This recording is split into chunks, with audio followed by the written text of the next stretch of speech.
Hey everybody, I'm at Arlington National Cemetery to learn how Robert E. Lee's former plantation became the most hallowed ground in the United States. Arlington National Cemetery is a special place and rightfully one of the most popular destinations in the Washington, D.C. area. Here you'll find the final resting place for soldiers from every American war. See the grave of President John F. Kennedy with his eternal flame, and of course silently reflect at the tomb of the unknown soldier, guarded 24 hours a day, 365 days a year, in solemn honor of all unidentified service members. Hallowed.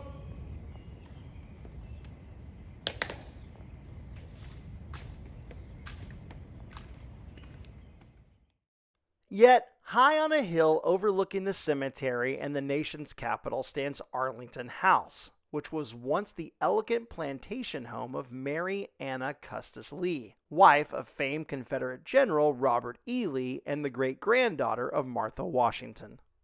Once this land was a family estate and plantation, rich in history, beauty, and slavery. Built by George Washington Parke Custis, Custis was the grandson of Martha Washington and the step-grandson to George, who Custis would dedicate the house to. Custis would have a daughter named Mary, who, in 1831, married U.S. Army Lieutenant Robert E. Lee at Arlington House. George Washington Parke Custis died in 1857 and left the estate to his daughter.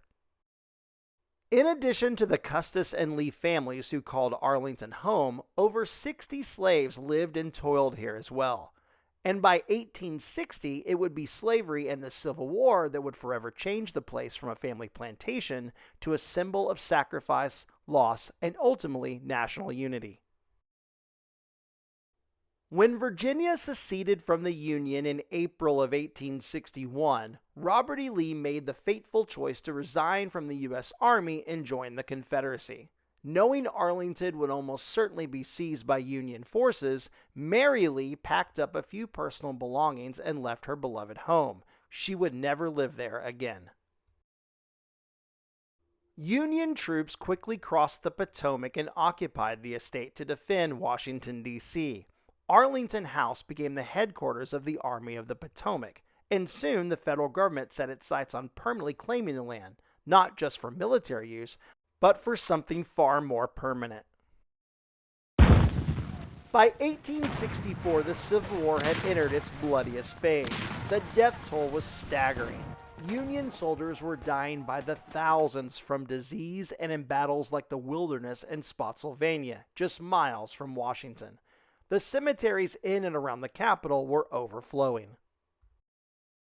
The Union quartermaster, General Montgomery C. Meigs, who once served under Robert E. Lee and felt personally betrayed by his decision to join the Confederacy, proposed a symbolic solution: bury Union soldiers directly at Lee's home, Arlington House. If Lee ever tried to return home, he would not be met by rolling green lawns, but by thousands of Union graves. On May 13, 1864, the first official military burial at Arlington took place. Private William Henry Chrisman of Pennsylvania. Soon, rows of white headstones spread across the property, intentionally surrounding Arlington House with grave after grave.